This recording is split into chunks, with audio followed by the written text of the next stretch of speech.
Well, good morning. Welcome back to another 5-Minute Friday. There was a suggestion of mist and fog this morning, so of course, time to get that camera out and go hunting for it. I'm kind of hopeful, based upon previous experience, that where I'm heading to is going to give me some of that mist. I'm up here in the north coast. Very difficult to get atmospheric mist because, of course, if too much of the old sea mist comes in, it's just clogged in. We don't often, i.e. I've never seen it, get kind of good mist actually inside the woodland, which is where I'd want to be this morning. Now, I could go further to the interior of Northern Ireland and probably get some of that mist, but we're trying to stay as local as possible at the moment. So with that in mind, staying kind of outside of the woodland at the moment, might head in there later and instead just bringing myself to the river's edge, because as that temperature rises, the likelihood is that there's more chance of us getting some mist rising up off the river than there is wandering into the interior of the woodland. So now the sun rises in about another 15 minutes. As I left the house this morning, I didn't capture any footage, but as I left the house this morning, the clouds looked like they were taking on some glorious, glorious colour. That seems to have subdued just a touch. There must be some, I can't see the horizon, but there must be a little bit of haze or something, or maybe cloud on the east, but they are taking on just a touch. You're never going to be able to see that, but it's that kind of mackerel sky, which us photographers love. I think I'll stick here and shoot the little scene maybe across the way. So let's get the old tripod out and set something up. Goodness me, the conditions are developing quite quickly, as is always the case. Oh my goodness, well you can probably see the light on my face. This is not the composition that I was, okay Nigel, calm down. This is not the composition that I was going for, but never look a mist horse in the mouth. Careful of those highlights. That mackerel sky has popped through like an absolute beast. Drop the exposure compensation down a little bit. I mean, I could actually take a series of bracketed shots, but it doesn't look like we're actually blowing any highlights. Yeah, that sky is now taking on some of that lovely mackerel colour. Hang on, I'll show you.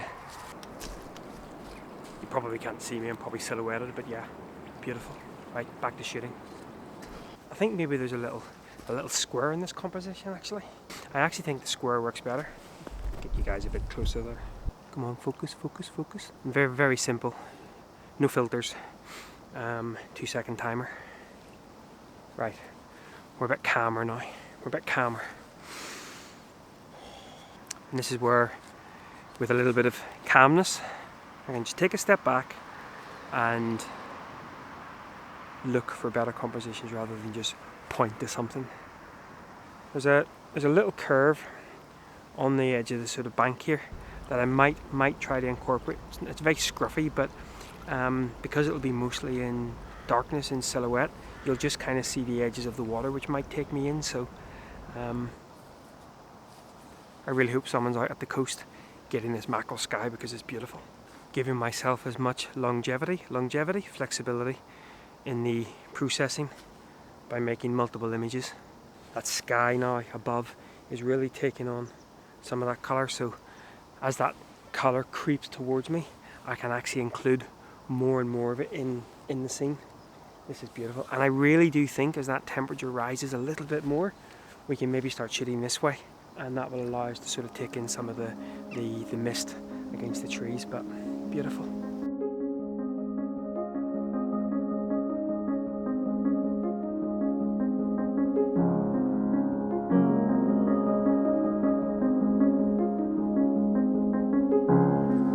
So the location I'm in at the moment, this time of year, the sun actually doesn't illuminate sort of directly on, sort of at dawn, these trees.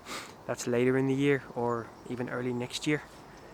Where you can get some beautiful conditions, I'll throw up a couple of images. And of course, these trees across the way, when they take on a little bit more of a skeletal structure, losing their leaves, they can turn a lovely reddish colour. So that's certainly something to consider early next year. Probably at the moment, the sun is just rising up behind the trees. Now, that intense light has gone again.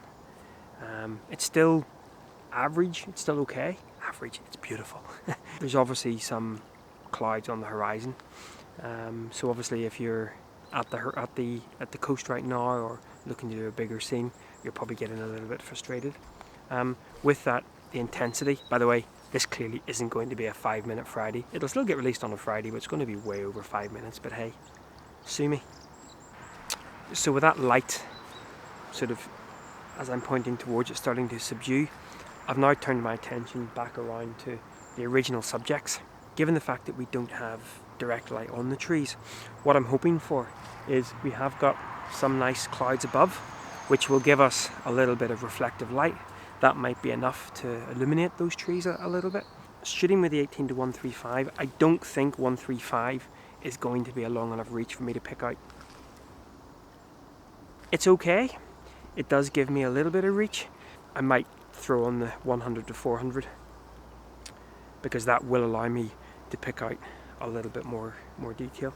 The only way these next shots are going to work is if we get some kind of light on the trees. That mist, as is always the case, is kind of dissipating just a touch. Might take a couple of images with this and then might throw on the 100 to 400. So there's a little scene here, a camera in the vertical orientation, portrait orientation, and you've got the sort of yellows of the lower trees. Well, first of all, you've got just a little touch of the river and a little bit of mist, and then you've got the yellow trees at the bottom of the frame, and then you've got kind of these long sort of almost bordering on white trunks leading up, and there's just a little smidge of red colour, of red autumn colour. Difficulty challenge being is where the best of the red colour at the top of the trees is. To really get all of that in, I'm needing to include some of the sky, and while the sky looks reasonably nice, you know, it wouldn't make for the image that I'm trying to go for. I really just want the sort of little hint of mist on the river and at the bottom, the yellow trees, the sort of trunks of the trees, and then a little bit of that red colour. Still on the 18 to 135 because at the moment sort of about 100 mil is okay. So I'm going to go back and see whether I can compose something off this. It needs light though, it does. And as I said, that we're not going to get that direct light, and at the moment we're not getting a huge amount of reflective light. So what a morning to be out though. Never regret it. Never regret it.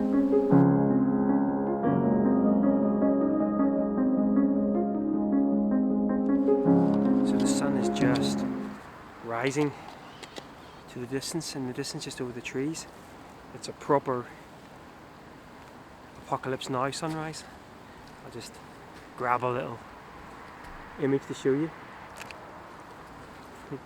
which of course might bring these other trees into play now, because that will give us, I say it needs to be just around a little bit more to give us some direct light, but it looks like it is going to maybe give us a little bit of light, so even that in itself is quite a nice image.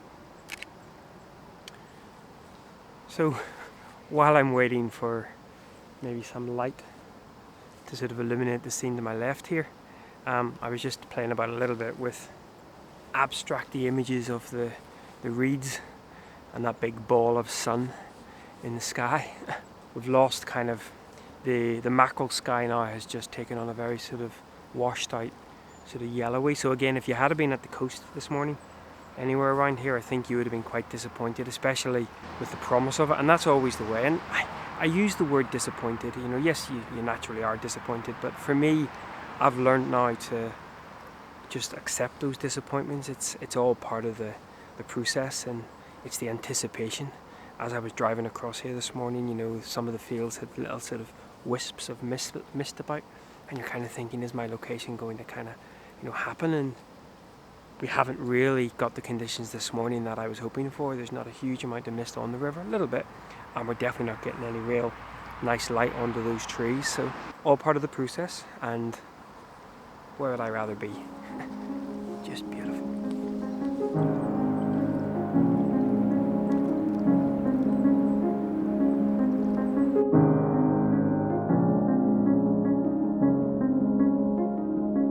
Just as a little side note, L brackets are fantastic for being able to kind of get a vertical and a horizontal portrait and a horizontal composition, but having, now, it's not ideal, it's kind of on the collar, on the foot of the collar, but being able to do this very quickly,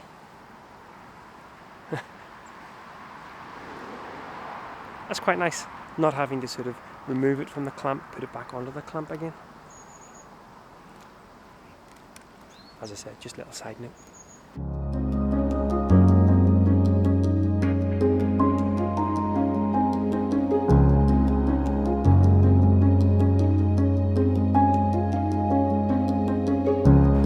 So we're now starting to get some, at least directional light on me, as you can see. And the trees behind me here, but the angle of the sun just isn't catching the trees directly. But if I point my camera a little bit more sort of diagonally across, there is just a, oh, there's a little bit more mist developing there. 2-second timer.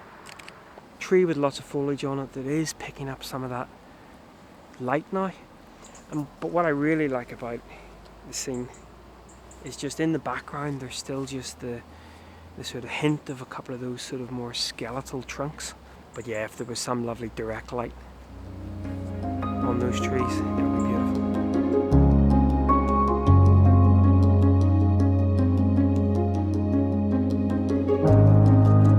One of the real benefits of continually shooting a location is obviously additional knowledge of that location. Now, there could have been, I can access the other side of the river, which would have meant that the direction of the sunlight for this last 20 minutes or so would have been illuminating the banks where I'm standing on, and I could have shot into that. The challenge with that being is you've got the foreground or the lower bushes and the background forest all quite close together. If I was to shoot this way across to the bank that I'm on, there's no real woodland close by. It is relatively close by, but it's kind of across the road. And I don't think that it makes for as nice an image, so I probably could have focused in on just the colour along the river bank, which might have been nice. I kind of preferred, I really wanted to see whether there was going to be any sort of reflective light on these, on the trunks of these trees. But so that mist has really dissipated from the surface of the river now, and with that in mind I've actually removed it completely from the composition. There's no real light on the river, there's no mist, so no point in including it. Yeah, the lack of light on this side of the river, which, again, I think I've said this before, I knew we weren't going to get direct light, but I was hoping we were going to get just a little bit of reflective light. Now, as that sun rises, it will illuminate these, but I think by that point it might be a little bit too harsh. So, but that's okay. I think what really keeps drawing me back to this riverbank is just that sort of the mixture of trees that have still got foliage, and then those sort of silvery, sort of skeletal ones in the background. I just love that. So yeah, the scene I've got set up at the moment, it's a horizontal composition on the 1:400 at about 100mm f8 for those of you interested in the techno mumbo jumbo. And as I say, just removing the river this time and just concentrating on the depth provided by the foliage in the bottom of the frame, and then those spindly trunks. But certainly one to come back to when we have some better light on the subject. See that? That annoys me. The Fujifilm, now on the X-T4, it will remember the 2-second timer setting. On the XT2, it doesn't. And so you sit, you wait for light, blah, blah, blah, blah, blah. You hit the button and then you realise there's been no 2-second timer. Come on, Fuji. We need it to remember the 2-second timer, and we also need a 5-second timer. 2 seconds sometimes can be too short, 10 seconds can sometimes be too long. Come on, Fuji, you know you want to. So, trying that again. 2-second timer, f8, but the image needs light.